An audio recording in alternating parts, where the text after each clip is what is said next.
Sejam muito bem-vindos, meus queridos amigos. E hoje nós trazemos, então, um tema que está chegando no fim, né? Que é o tal do REARP, né? O Regime Especial de Atualização e Regularização Patrimonial. É dia 19 de fevereiro o prazo, né? Então estamos em cima do prazo para as adesões. E essa ideia de falar sobre esse tema de hoje, porque eu tenho visto bastante anúncios, propagandas e referências, principalmente de escritórios de contabilidade, se colocando à disposição para fazer esse encaminhamento, né, dessa habilitação, né, então, dessa atualização. Então, a minha ideia de hoje é, em primeiro lugar, a gente apresentar alguns elementos práticos de como é que funciona essa adesão a esse regime, né, que é uma proposta do governo federal que supostamente reduziria a carga tributária das pessoas que aderissem a esse regime. Por que eu estou dizendo supostamente? Porque a sequência do nosso papo, né, depois a gente entender do que se trata essa lei, né, essa legislação que tem esse prazo curto de adesão, então ela foi de novembro até agora 19 de fevereiro.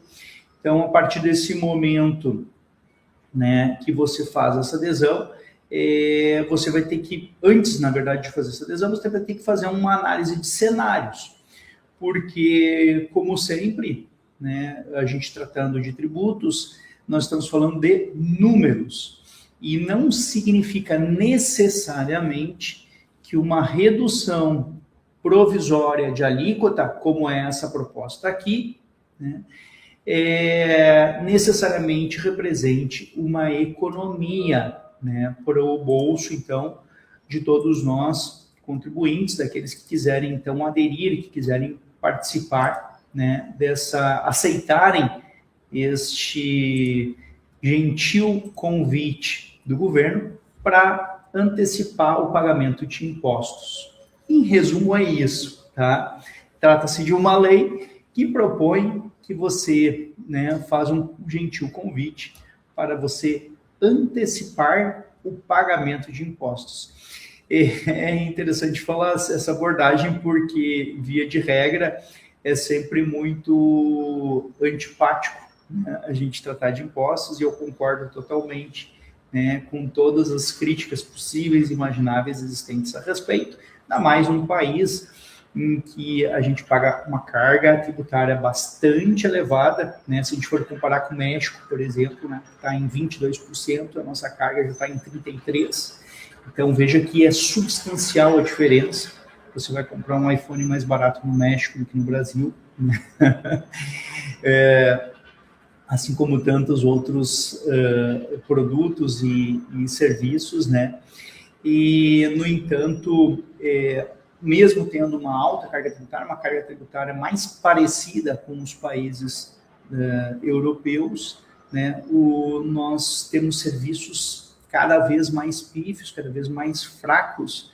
Eu estou falando aqui só do básico, né? Analisando o básico, que é saúde, segurança e educação.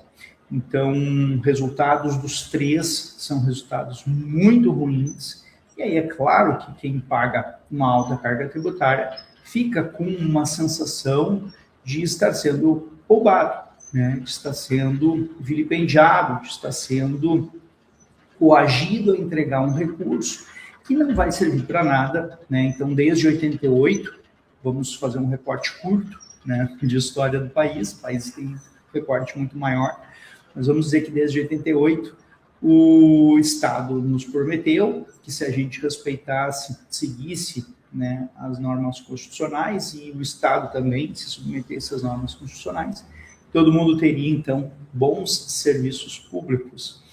E de 88 até hoje isso ainda não aconteceu, embora a carga tributária venha aumentando, sempre com a promessa de que agora vai dar certo, ali na frente vai dar certo, está melhorando, vai melhorar.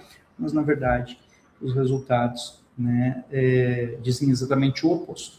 Então, a educação do brasileiro, né, cada vez com menores resultados, saúde muito difícil, né? O acesso a bons, tanto a fila, né, de atendimento, quanto o acesso, né, a bons serviços e a bons medicamentos, quanto a segurança, né? E, infelizmente, disseminada a sensação de insegurança muito grande no país, como toda a violência só aumenta.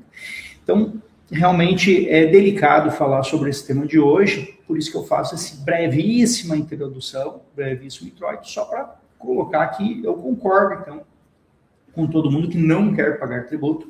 Mesmo hoje nós iremos falar, né, nos dirigindo à Lei 15.265, de novembro de 25, que instituiu, então, o REARP, esse Regime Especial de Atualização e Regularização Patrimonial, que, ao fim e ao cabo, é uma oportunidade de pagar tributo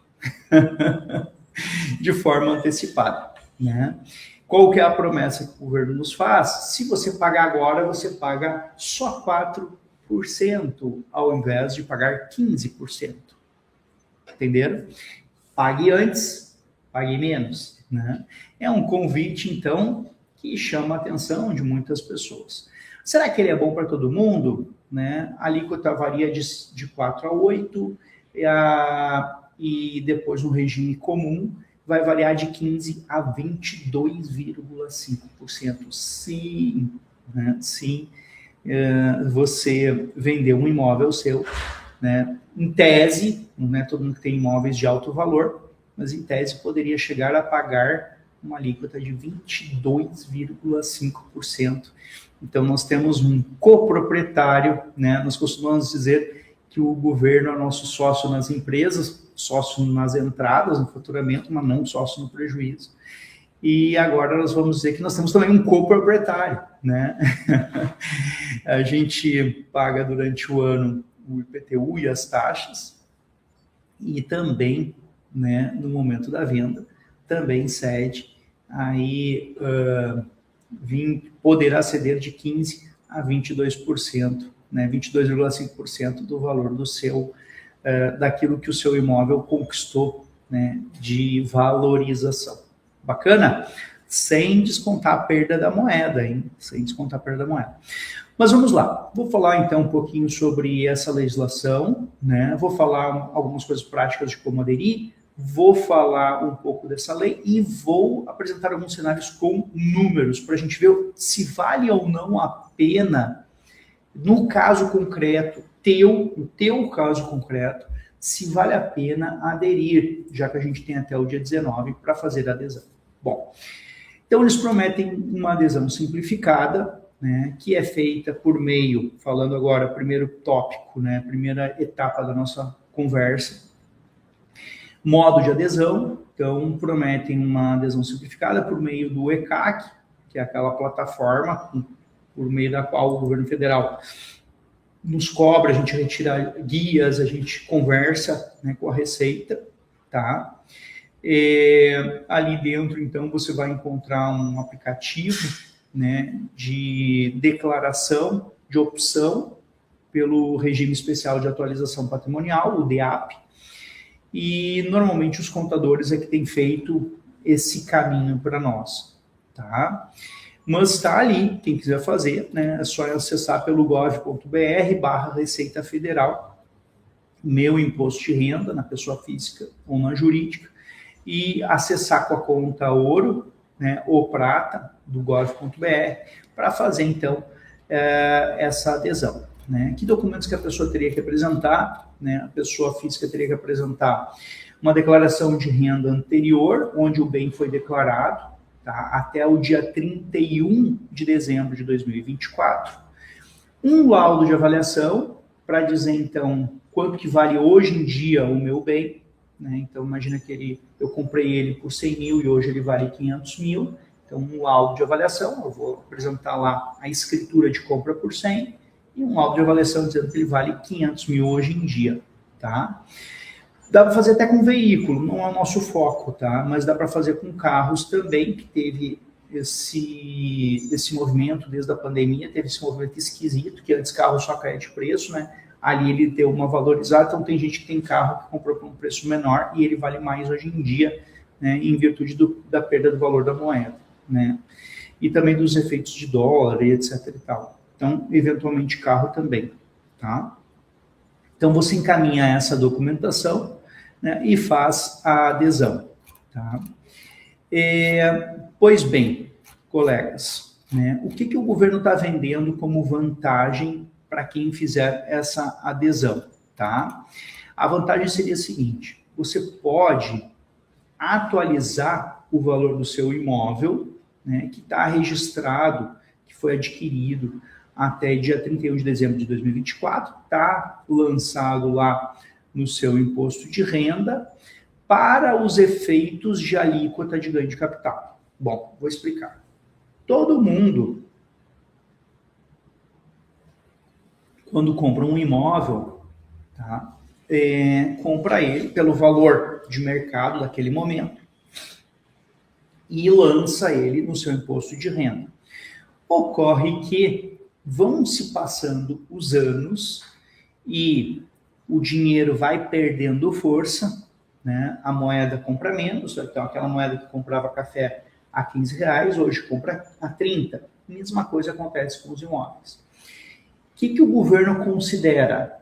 Ele faz de conta, é uma ficção, né, que 100% do novo preço daquele imóvel, do preço atualizado deste imóvel, é ganho do contribuinte. Ele chama de ganho de capital, tá? Todo mundo sabe que um apartamento que foi comprado em 2010, né, por R$300 mil, hoje em dia ele vai estar valendo, 16 anos depois, ele está na faixa de R$1 milhão. Mas não necessariamente isso seja um ganho, concordam? Isso é do ponto de vista da economia financeira, né? Então, não necessariamente é um ganho. Por quê? Porque se você tivesse aplicado, né, esse recurso, né, ele provavelmente estaria exatamente nesse mesmo valor. Então, praticamente como se o imóvel estivesse no mesmo preço. Pode acontecer do imóvel valorizar acima da atualização do dinheiro, de acordo com a região, de acordo com o investimento que a pessoa fez. Pode acontecer? Pode. É uma regra? Não, né? Vai depender de caso a caso. Então, se a pessoa comprou muito bem um imóvel, pode acontecer que realmente ela tenha um ganho. Mas para o governo isso é irrelevante. O que importa para o governo é a diferença do preço que tu pagou para o preço que tu vendeu. 100% da diferença do preço que você pagou para a diferença do preço que você vendeu, mesmo que você tenha comprado um imóvel de 300 mil em 2010, se você vender ele hoje, em 2026, 16 anos depois, se você vender ele por 1 milhão, o governo faz de conta que você teve um ganho de 700 mil, no cru, assim. E o que isso significa? Significa que a gente vai ter que pagar imposto sobre 700 mil.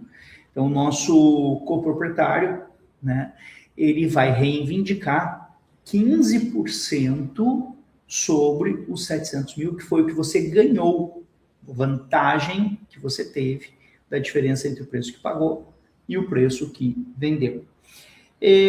Ela faria mais sentido, é claro, todo mundo deve estar pensando isso, se eu fizesse uma compra, por exemplo, de um leilão, vamos dizer assim, né?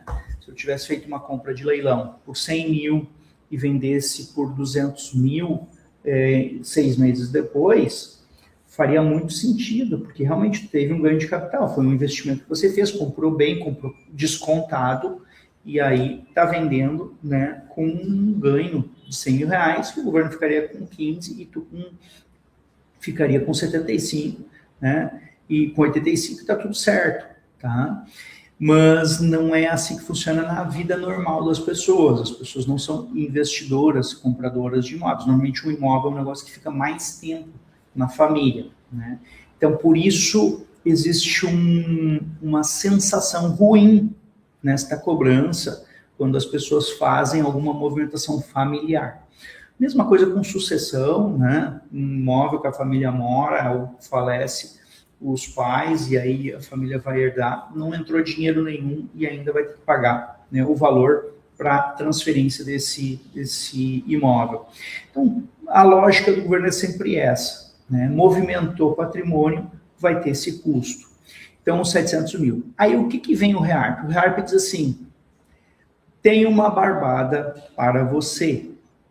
Tem uma barbada para você, contribuinte. Se até o dia 19 de fevereiro de 2026 você fizer a declaração de atualização deste imóvel e disser para mim que este imóvel que você comprou por 300 mil em 2010, hoje, em 2026, você provar para mim por meio de uma avaliação, né? Pode ser de mercado, de uma média, né, das vendas daquela região. Se você demonstrar para mim que hoje ele vale R$1 milhão e você atualizar isso no seu imposto, por meio desta declaração de atualização, você vai pagar não 15%, mas apenas 4% de ganho de capital. Vantagens que saltam aos olhos, os 4%.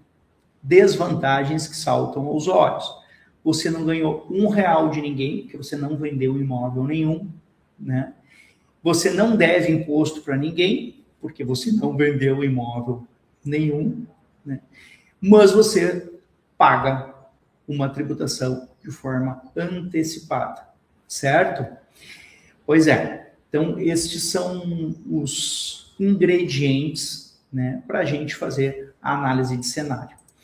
Agora vamos ver, pessoal, algumas restrições existem que o governo criou que reduzem bastante a análise de conveniência do uso do REARP. Tá?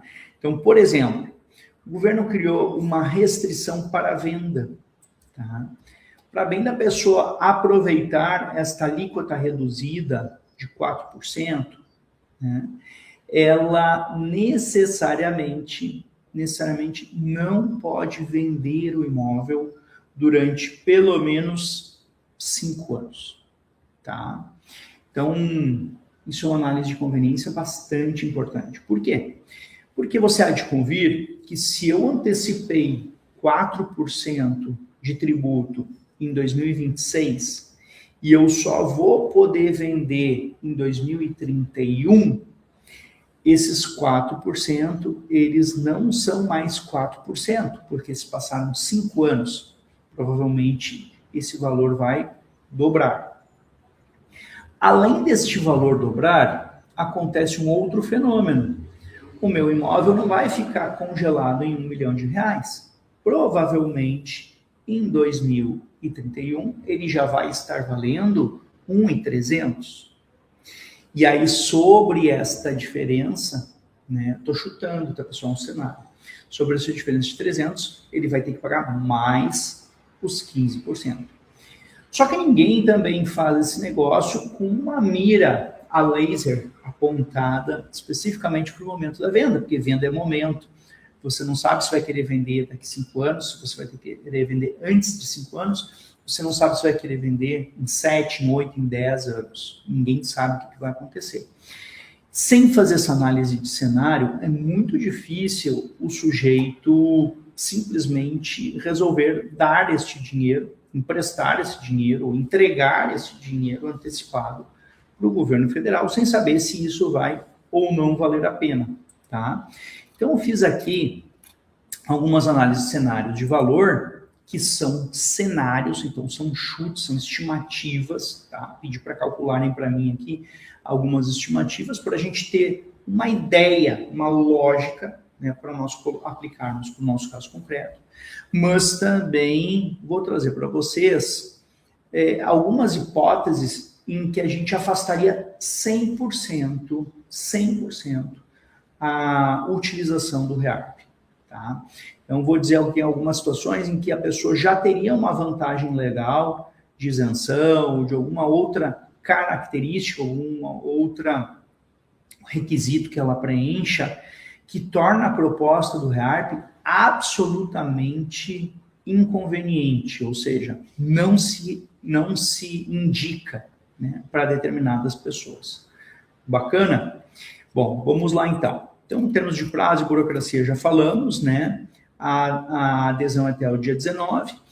O pagamento, não falei isso, né? O pagamento daí pode ser feito, a primeira parcela pode ser, o REARP ele pode ser parcelado em suaves prestações, 36 suaves prestações, né?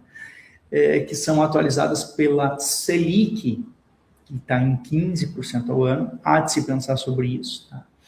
A primeira cota seria dia 27 de fevereiro, sendo que se o valor do cálculo da pessoa for até R$2.000, se eu não me engano, tem que ser pago em cota única, né? E a parcela mínima é R$1.000, tá? Se eu não me engano é isso. Mas enfim, há que se considerar então, né? Até 36 parcelas de R$1.000, então, tá? Ou mais, né? Evidente, de acordo com o valor do imóvel. Então, essas são as características de burocracia. As demais parcelas vêm no último dia do mês, como normalmente são, né, os pagamentos de carnê-leão. Tá? Que mais? A Receita Federal tem um manual sobre isso. Né? Quem quiser fazer por conta própria vai poder fazer a sua consulta lá, também direto na Receita Federal. Tá? Vai poder fazer essa verificação, né? Vai poder ver um manual sobre isso. Então, carência, né? Já falei sobre a carência. Regra de ouro, então, não pode vender por 5 anos, adesão em fevereiro. Nós só vamos poder vender o imóvel em fevereiro de 2031 ou mais, certo? Bens móveis é 2 anos, né? Não vou falar sobre isso, só para registrar aqui para fins de informação, tá? Exceções, quando é que a pessoa não perde o benefício? Se houver dentro desses 5 anos, a transmissão causa mortes. Dá para aproveitar, né?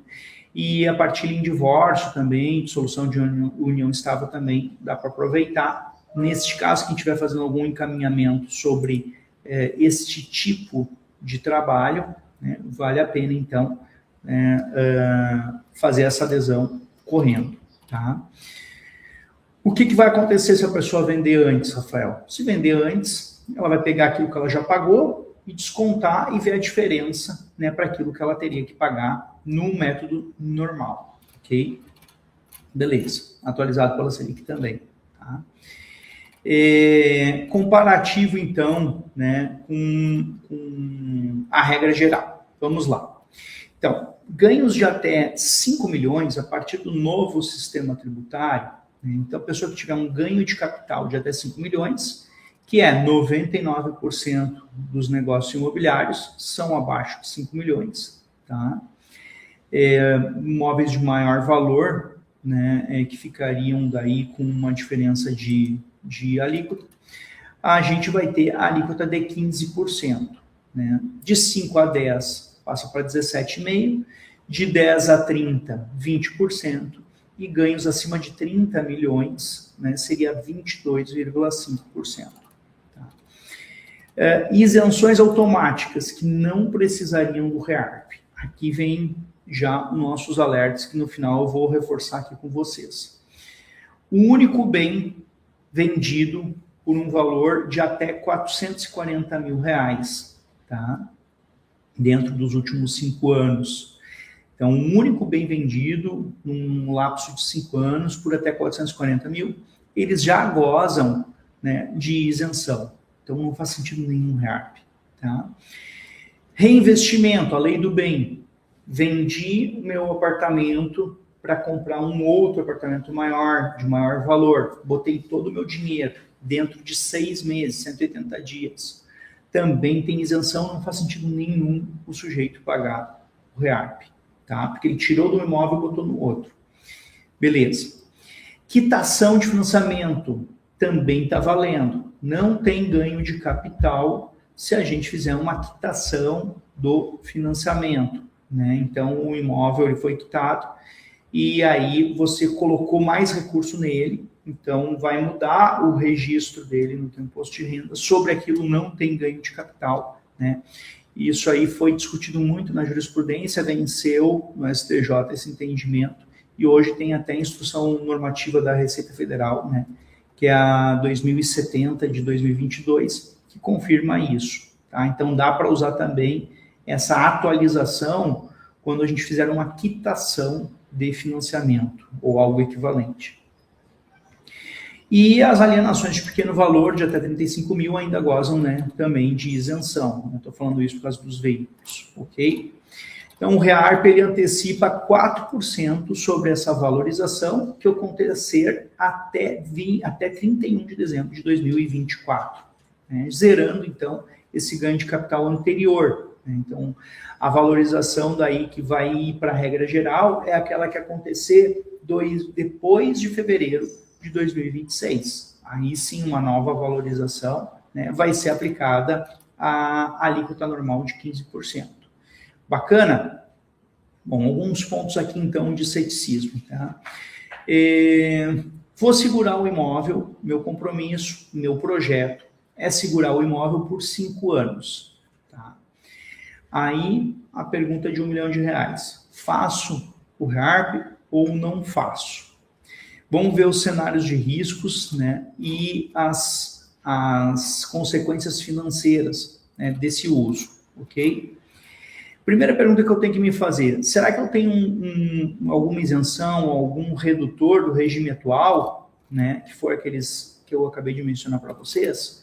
Não, não tem. Bom, então tá. Então vamos analisar os cenários. Né? Custo de oportunidade, 4% versus 4% pagos hoje versus 15% pago no futuro. Né?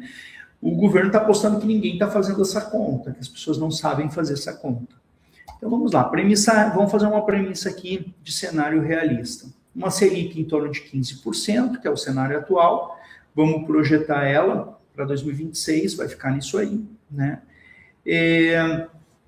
Cada R$10 mil que tu tira do bolso hoje, ela poderia render em aplicação conservadora, um Tesouro Selic, tá? Um CDB de banco grande, ela poderia valer até R$20.100 em 5 anos. O cálculo aqui que a gente faz é de juro composto. Tá? Então, apliquei no CDB, apliquei no Tesouro Direto, no Tesouro Selic. R$10 mil, né, ele vai me render, então, R$20.100 aproximadamente, tá? Grosso modo, ok? Então, um exemplo, se eu paguei hoje 28 mil de imposto de renda no REARP, tá? Em fevereiro de 2026, então imaginemos que meus 4% do ganho de capital deu R$28 mil, eu vou e tiro do meu bolso e entrego nas mãos do governo federal R$28 mil. Em 5 anos, a gente poderia estimar, né, que ele vai virar cerca de 56.200. Isso aplicado, né, na média da Selic aí, que a gente está vendo com a realidade atual. Certo? Então, para valer a pena o REARP, a minha economia por uma venda daqui a 5 anos teria que ser superior a R$56.200. Se for uma economia menor do que isso, eu estou botando dinheiro na lata de lixo, estou rasgando dinheiro. Bacana? Então tá. Qual que é a nossa sugestão de cálculo aqui para vocês? Né?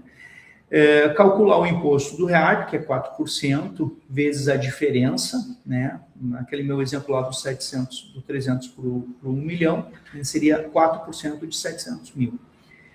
Multiplica por mais ou menos 2 vezes, né, que é uma aproximação dos 5 anos nessa Selic que a gente tem hoje. A gente não sabe se a inflação vai piorar ou vai melhorar, ninguém sabe, ninguém tem a bola de cristal. Né? Então, o custo real dessa adesão, né, em termos de projeção de venda em 2031, e aí a gente vai ter uma resposta. Uma regra de padeiro, tá? Uma avaliação de padeiro, assim, para quem não tem paciência e tem pressa nas respostas. Se a Selic está alta, tá? ela permanecer alta, acima de 12, 13% ao ano, né, e você vai vender entre 7 e 10 anos, o custo de oportunidade provavelmente vai comer esta vantagem tributária. Tá?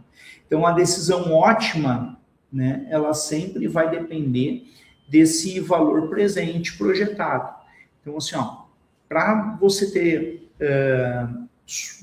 assim, uma avaliação de bolso, você valeria a pena usar o REARP se a venda fosse acontecer em pelo menos de 7 anos, entre 5 e 7 anos, tá? Cálculo de padeiro, né? Eu não posso garantir nada, sabem disso. E se o mercado valorizar forte depois da nossa adesão, né? Ou seja, se eu tiver um risco de sucesso no meu imóvel ele aumentou muito de preço. Entre aspas também, né, colegas, porque eu também não acredito tanto assim na avaliação, nessa vantagem grande específica do imóvel. Pode acontecer, tem muitas regiões do Brasil que acontece, mas eu não acredito tanto, porque maior parte do valor presente dos imóveis é perda do poder de compra. Tá? Então a moeda vale menos, por isso que o imóvel tem um valor maior. Para além do poder de compra, pode acontecer uma valorização? Pode. Então vamos lá, vamos atualizar então para R$1 milhão em 2026, né? O mercado explode e o imóvel vale em 2031 R$2 milhões. Tá? Isso está acontecendo bastante em Santa Catarina. É um critério valioso assim, numa região como essa, né? Algumas regiões de Santa Catarina. Já aconteceu, é isso que eu quero dizer. Não estou dizendo que vai acontecer, mas já aconteceu. Então, um ganho novo. Eu tinha comprado por 300 mil, paguei 28 mil de REARP, né, da diferença de 700 mil, e, no entanto, teve mais 1 milhão de valorização até 2026. Tá? Então, nós vamos ter mais um imposto futuro de mais 150 mil reais. Bacana? Então, tá. Aí vamos calcular, né? 150 mil mais os 56 projetado, nós estamos falando aqui, né, de que eu paguei ao todo, né, aproximadamente 256 mil reais, né, com REARP mais o valor a preço futuro. Né? Essa seria a minha tributação futura, assim que se calcula. Se fosse uma pessoa jurídica, pessoal, bom, a pessoa jurídica ela paga 8%, tá? Porque é 4,8% de imposto de renda mais 3,2% de CSLL. Então, para atualizar aqui, o aumento do valor tem mais um problema, tá, para a pessoa jurídica. Importante, tá, para quem lida muito com pessoa jurídica. Muitas pessoas jurídicas aproveitam a depreciação do imóvel, é uma vantagem tributária, né? Você lança a depreciação de 4% ao ano. E essa depreciação vira prejuízo e compensa com tributos. Quem fizer a adesão do REARP não tem a depreciação. Tá? Então, isso aí já é um senão para quem lida aí com pessoas jurídicas, né? Especialmente as holdings. Então, nós temos que observar isso muito bem, né? Com o REARP, você atualiza o imóvel para, digamos, 1.800, pagando 8%, né, sobre 800 mil, vai dar 64 mil. Mas esses 800 mil de aumento não entram no cálculo da depreciação futura. Tá? Então, você não vai ganhar aquele abatimento anual no imposto de renda, né, pela depreciação do valor do imóvel. Então, também isso tem que ser considerado, né, para os amigos que lidam com a pessoa jurídica. Tá? Então, vai valer a pena para uma pessoa jurídica, talvez, né, se ela pretende vender o imóvel em 5 a 7 anos, aproveita o ganho de capital menor no futuro. Os holdings imobiliárias familiares que estão se preparando para uma sucessão, atualiza agora para transmitir para os herdeiros com custo atualizado, talvez valha a pena também, né? E empresas que não dependem da despesa de depreciação para o planejamento tributário, não usa isso como planejamento tributário, talvez também valha a pena, né? As que usam, não vai valer a pena, tá bom? Fica essa observação, ok? Sobre o parcelamento de 36 vezes, amigos, há que se pensar, né? Porque a Selic ela está pesada, né? E isso pode fazer com que a perda da vantagem se reduza mais ainda, né? Então, se você tem caixa disponível, né, e consegue captar um dinheiro menor que a Selic, né, aí daqui a pouco é melhor pagar à vista, tá? Se o caixa é crítico, você não tem fonte de crédito, não tem nada mais barato, aí tudo bem, tu vai parcelar. Mas saiba que está pagando caro, né, por esse conforto de pagar o parcelamento. Beleza? É isso. Então agora vamos lá para os nossos exemplos práticos, tá? Cenário A. Venda logo após a carência de 5 anos. Né? Um caso de sucesso do REARP, então. Né? Opção 1, sem o REARP. Quanto que eu pagaria se eu vendesse esse imóvel que eu comprei a 300 por 1 milhão, né? Que está valendo hoje 1 milhão. Quanto que eu pagaria sem usar o REARP em 2031? Bom, vamos projetar que esse imóvel que vale hoje 1 milhão, ele vai valer 1.338.000, tá? Em 2031. Vamos projetar, que nem eu falei para vocês os critérios anteriores. Isso significa que eu vou ter um ganho de capital de 1.038.000. 1.038.000 a 15% são 155.700 pagos em 2031. Cenário, tá, gente? Com a opção 2, com o REARP, né, em 2026, né, a gente adere. Então, vamos pagar os 28.000 dos 4% sobre 700, que dá 28.000. Né? E aí, o novo custo de aquisição fica lançado no meu imposto de renda como 1 milhão. Em 2031, está valendo 1.338.000. Aí eu vou ter que pagar mais 15% sobre 338. Se eu somar 28 com 50.700, daria 78.700. Mas não é verdadeiro esse valor, vocês sabem disso. Por quê? Porque os 28.000 eu paguei hoje, né? Então, eu tenho que levar esse dinheiro para o futuro. Pelo que a gente estima que ele vai estar valendo, eu vou ter pago, na verdade, 107.000. Então, com o REARP antecipado, que eu deixei de ganhar na minha aplicação. Valendo 50.700, né? Mais o preço a futuro, os 15% dos 300, esse a mais que está valendo o imóvel, eu vou ter pago 107. Qual que é a minha economia com o uso do REARP? 48.700. Mas nem é uma economia tão grande assim, Rafael. Realmente, se você considerar que há riscos, que você pode errar, né, você pode não ser tão preciso nos cenários, de fato, a gente, certeza, né, certeza absoluta, sem o REARP seria 155.700, com o REARP seria 107, então, né, há que se pensar, mas aqui é um cenário com vantagens para a adesão, tá? Guardem isso. Então, vejam que eu tive que fazer várias premissas dando tudo certinho, né? Dando tudo certinho. Bacana? Então, quando esse gap ele é menor, né? E a diferença do valor do que tu comprou é grande, né? A tendência é que haja uma chance de ser um bom negócio, tá? Então, vejam, tem que ter todos esses elementos juntos. Eu paguei um preço bem menor no meu imóvel, o gap, ou seja, a distância entre o preço atual é grandona, né? E eu vou ainda acertar que eu vou vender daqui 5 anos, né? Então, aí tu teria essa economia de 48.700. Agora, vamos pensar numa venda longa, tá? Numa venda 10 anos depois da adesão do REARP. Então, fiz a adesão, achei que era um bom negócio, fiz a adesão. E aí, 10 anos depois, eu vou fazer uma venda, que eu nem esperava vender, né?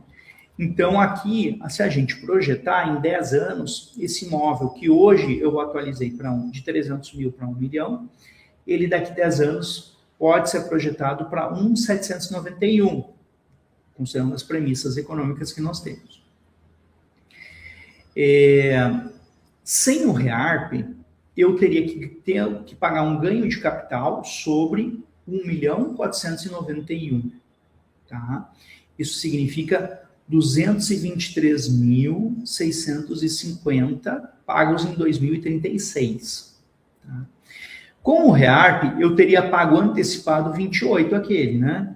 Bom, o 28 aquele, considerando, né, os 15% sobre os 791 esse extras, o que nós vamos pagar? Mais 118. O que aconteceu? Eu, sem o REARP, vou pagar, aliás, sem o REARP, 223.650. Com o uso do REARP, eu vou pagar 231.950. Eu vou ter já uma desvantagem de 8.300.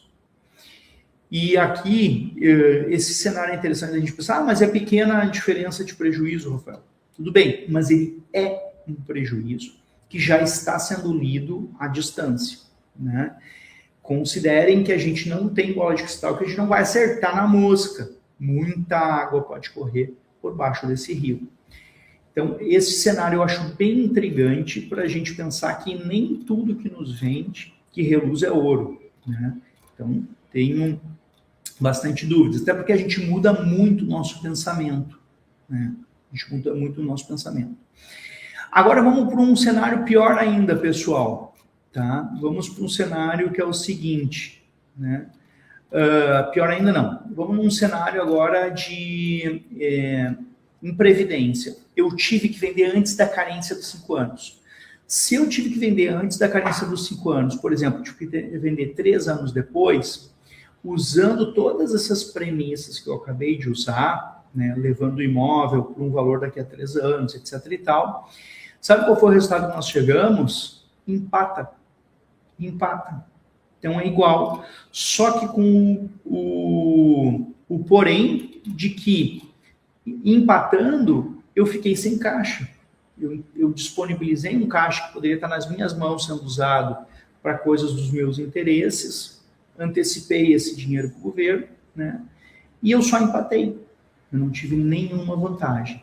Então, esse terceiro cenário é bem interessante também para a gente pensar, tá? Aconteceu de vender antes, pode vender antes dos 3 anos? Pode, só que daí tu perde a vantagem tributária e eles vão te cobrar a diferença, né, dos 15% desde o valor inicial. Não vai perder o valor que tu antecipou? Não vai perder, ele vai compensar. Mas, no frigir dos ovos, a operação fica empatada. Tá? Bom, quarto e último cenário, tá, gente? Quarto e último cenário. Eu não tenho nenhuma intenção em vender o meu imóvel. Bom, se o imóvel é um imóvel de uso próprio, residência, um sítio de lazer, né, um imóvel com elementos sentimentais, eu não tenho um plano de venda para ele, para 10, 20 anos, né? Tem imóveis que ficam na família para sempre, certo? Bom, se você não tem essa ideia, não há por que fazer o REARP. Não faz sentido nenhum você pagar um imposto que não é devido, tá? Então fica aqui o quarto cenário esse, né? Como uma orientação, né, de que tu não tem perspectiva de aproveitar esse imposto que está antecipando, então não há sentido nenhum de você pegar e utilizar o REARP para um imóvel que vai ficar na família aí por mais de uma década. Bacana?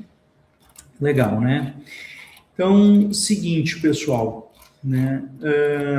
Fica aqui então, né, a título de observação, claro, cada um sabe da sua vida e das suas condições. O que vocês acham, pessoal? Eu não sei, queria até saber se vocês que são experientes já estão aqui conosco nos acompanhando. Vocês são simpáticos a essa proposta do governo de antecipar dinheiro para eles ou são antipáticos a essa proposta do REARP, né? Tá? Se vocês puderem anotar aqui para mim, eu agradeço, tá? Mas fica aqui então, né, como o desfecho do nosso encontro de hoje, né, que a regra de bolso, eu acho que é interessante, né?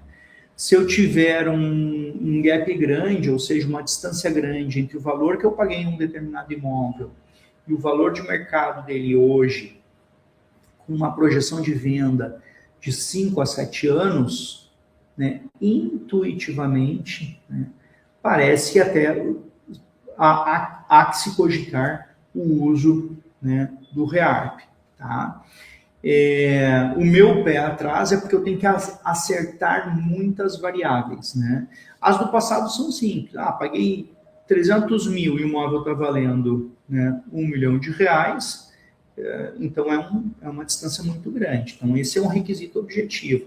Então isso torna interessante, mas eu tenho que somar com o fato de que eu só vou vender entre 5 e 7 anos. Tá? Os dois juntos vão fazer com que aparentemente vale a pena. Né? Então, por exemplo, o sujeito comprou por 200 mil, hoje vale 800, tem um gap aí de 300%. Né? 4 vezes o valor que ele pagou, ele vai pagar 4% de 600 mil, vai pagar 24 mil agora. Na venda futura, ele vai economizar 15% sobre esses 600 mil, né? Que vai dar igual aí a 90 mil reais. Né? Uma diferença de 66 mil, tá? Mesmo com custo de oportunidade, isso aí em 5, 6 anos. Isso é uma regra de bolso. Vou vender muito lá na frente. Os juros eu acho que os juros vão continuar altos por muito tempo. Né? Tende a não valer a pena. Tá? Porque a fórmula intuitiva é que se o prazo até a venda é maior do que 8 anos, por exemplo, e a Selic ficar aí na média de 12% ao ano nesse período, né, o custo de oportunidade provavelmente vai superar a economia tributária. Tá? Então, o raciocínio é o seguinte, cada ano que passa, o dinheiro que tu antecipou cresce, né, cerca de 12%, de 12% a 15% se aplicado hoje. Após 10 anos, 1 milhão viraria 4%, né, a 15%. Entenderam? Então, a economia tributária futura, que só vai acontecer na venda, ela é fixa. Né? O custo de oportunidade ele explode muito. Tá? Então, a conclusão é que se você não tem pressa para vender, né, parece que matematicamente o ideal é manter o capital aplicado, né, e pagar o imposto só quando ocorrer uma venda de verdade. Tá? E não se esqueçam, tá? Muita gente não está se dando conta disso. Né? As isenções da regra geral. Quem tem isenção da regra geral, não use o REARP. Né? Vai vender um imóvel abaixo de 440 mil, que é a maioria dos imóveis brasileiros, né? Então você tem isenção como único imóvel, não paga, não tem por que pagar 4% sobre algo que tu não pagaria nada. Tá? Vai trocar um imóvel de menos de 440 mil por um outro mais valioso, tu vai pegar todo o dinheiro e botar nele, também não vai pagar nada, se tu fizer isso num espaço de 6 meses, né? Vendi o meu, vou comprar um outro em 6 meses. Também não vai pagar nada. Para quem vai pagar o real? Não pague. Tá? Vai usar o dinheiro para quitar um financiamento de imóvel residencial, ele equivale ao reinvestimento, ele equivale à lei do bem. Então, você já vai ter essa isenção natural, já vai atualizar o valor do imóvel. Tá? Então, também não vale a pena. Tá?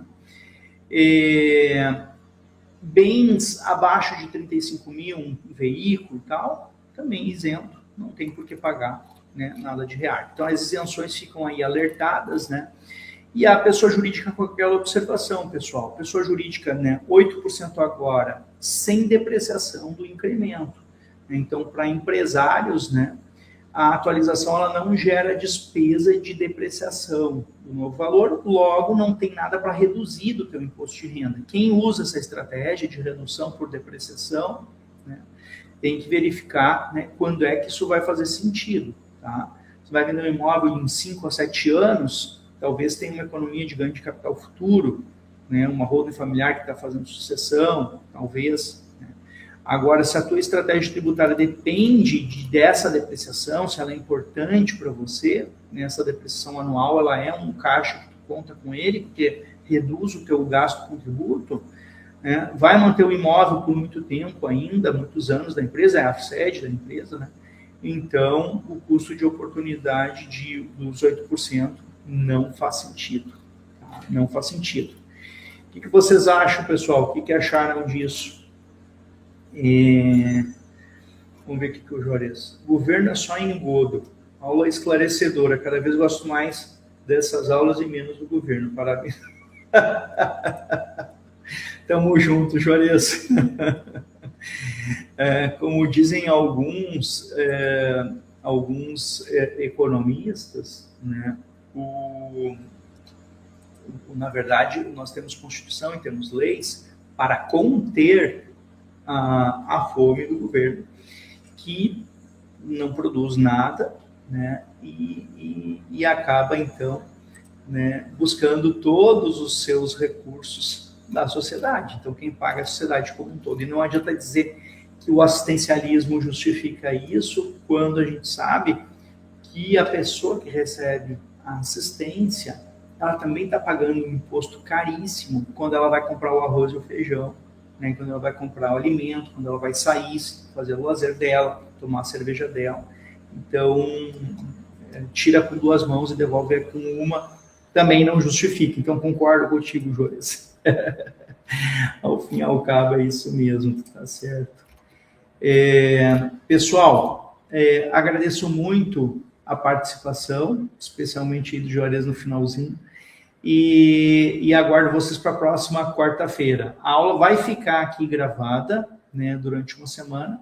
Aproveitem, compartilhem, para a gente poder, né, divulgar, então, essas informações, as pessoas poderem fazer um bom uso, um uso eficiente, se for o caso, né, desta janela de oportunidade. Né, depende para quem, né, vai ser uma oportunidade dependendo da pessoa que for utilizá-la. E também tem que ter condições de utilizar, né, porque não tem dinheiro nem para pagar a fatura do mês, que dirá pensar em uma economia tributária, não é? A pessoa concentrada em pagar os boletos do IPTU que estão vencendo agora no início do ano, aí você vai dizer para olha que vantagem, pague mais um pouco para ter um lucro no futuro. Também não é, digamos assim, um pensamento normal, né, ou acessível para a maior parte da população brasileira. Valeu, pessoal. Grande abraço a todos. Espero que tenham gostado e que aproveitem as informações. Um abraço.